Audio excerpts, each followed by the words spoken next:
Hi everybody, I'm Greg Fishel. Welcome to bonus weather video number 1 for this week. And for those of you that have been with me from the beginning, you've heard me talk about the concept of thickness a lot. But if you're newer to the game, and we picked up quite a number of new subscribers when we had the winter weather a couple of weeks ago, you may not have heard me talk much at all about thickness, if at all. So I want to make sure we're all on the same page. So a little bit of review, and then we'll get into the more detailed stuff, which I hope you find as interesting as I did a little bit later in this video. So let's go on ahead and start off taking a look at our trusty green ground here. And in meteorology, the equations are simpler if you use surfaces of constant pressure as opposed to surfaces of constant height, okay? So if you go into a weather office and you look at the weather maps hanging on the wall or that people are looking at on the screen, you'll see an 850 millibar analysis, a 700 millibar analysis, 500 millibar analysis, and so forth, okay?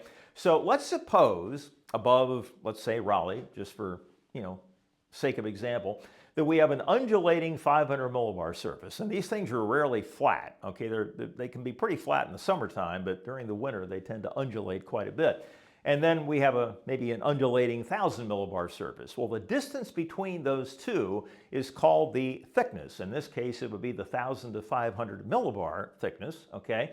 And it turns out the distance between two surfaces of constant pressure is proportional to the average temperature of the layer between them. So the bigger this thickness is, the warmer the air is between those two surfaces, and the smaller that distance is, the colder the air is between those two surfaces, okay?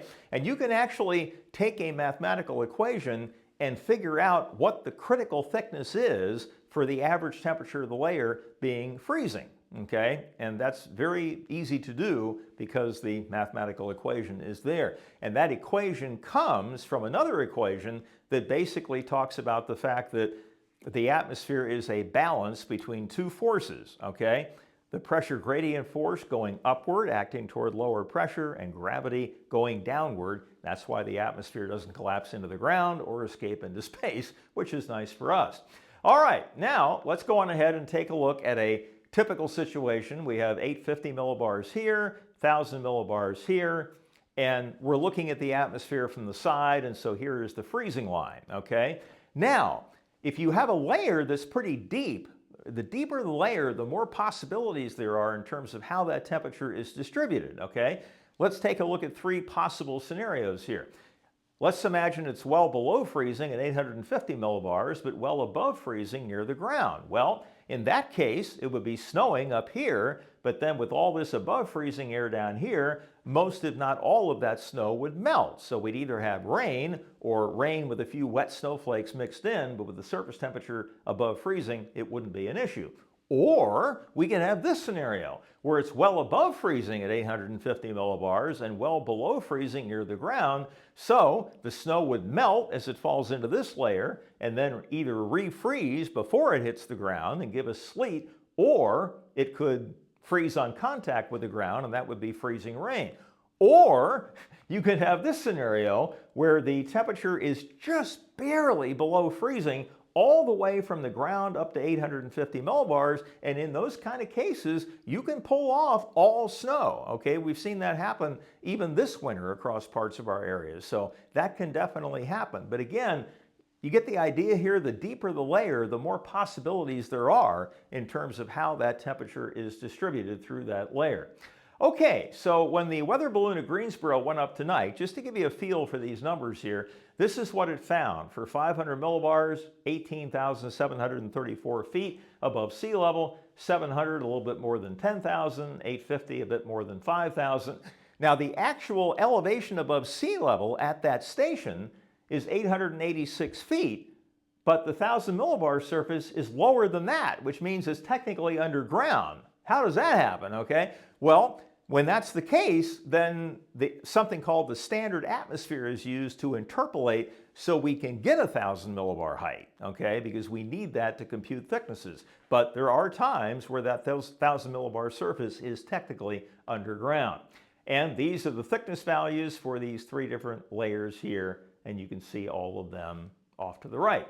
Okay, so we can start off with this deep layer, 1,000 to 500 millibars, which is more than 18,000 feet thick, or we can split it up. One layer that is often looked at for severe weather is 700 to 500. We want to see how steep the lapse rate is in that layer for the potential for strong to severe thunderstorms. And then the 850 to 700 and the 1000 to 850, those two layers are often used for precipitation type forecasting. Or if you're really a nerd, you can split it up even more than that. Okay, so what I did was I split it up into 10 50 millibar layers and computed the critical thickness for each one of those 10 layers. Okay, so all the way down here at the bottom, we have 1,000 to 950 millibars. And if you compute the thickness, the critical thickness, where the average temperature of the layer is at freezing, this is what you get. 5,544.8 meters for that deep layer, 700 to 500, 2691.6, 850 to 700, 1553, and 1,850, 1300.1. And then I just really went crazy and computed the critical thickness for each one of these 10 layers. And so you start off with 762.4. The numbers progressively get lower. Why is that? Because the atmosphere is more dense near the ground. Okay, gravity is pulling the atmosphere toward the ground, and so the density is highest low levels, and then it progressively gets less dense as you go up. And those are all those critical thicknesses for all 10 of those layers. So let's take a look at a model forecast tonight, and we're going to take a look at a few time spans here. The first one, 8 a.m. tomorrow morning to 11 a.m. in the morning, and it looks like the precipitation will probably begin roughly in this time frame here. And so you can see that in the lowest 50 millibars, it's above freezing until 11 o'clock, and that's probably due to evaporational cooling. When precipitation falls into unsaturated air, it evaporates, that produces cooling, and temperatures begin to sink a little bit. So that's probably what's happening there. But you can see up here, we've got 150 millibars of above freezing air. So we know for sure that it's not going to snow. The question is it going to be sleet? Or could there even be freezing rain? Well, let's take a look. Let's split it up even more, okay? Let's take a look at 975 to 950 and 1,000 to 975. Now we're getting a little bit of a different picture, is that everything is below freezing except that 975 to 950 layer at 11 o'clock. All right, let's move on now to noon to 3, okay, when the precipitation should definitely be underway. Again, really warming up in this layer here, so again, snow is impossible, in Raleigh anyways, for this situation. But look at these, the lowest 100 millibars, the average temperature of the layer is below freezing. That looks sort of scary, doesn't it? Well, let's split it up even more. Now when you do that, you still have the average temperature of the layer just below freezing, and only one of those two layers below freezing by the time we get to 3. But the 2-meter temperature, which is the height at which temperatures are measured all over the world, is above freezing throughout that period, okay? So freezing rain, not in Raleigh, okay? But there could still be some sleet because of these below freezing temperatures in the lowest 100 millibars. Okay, now let's move on ahead to 4 to 7, okay?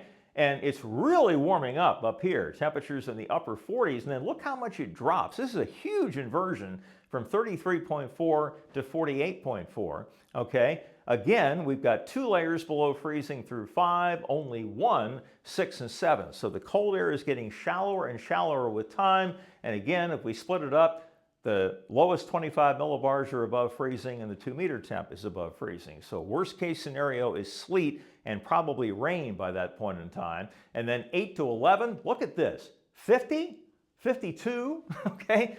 It's mild up there and then it's cold underneath it. But again, the lowest 50 millibars is the only place we have below freezing temperatures. And if we split it up, again, the lowest 25, all above freezing, 2-meter temp above freezing as well. Probably rain at this point. And then finally, from midnight tomorrow night until 3 a.m. on Wednesday, all of this is above freezing.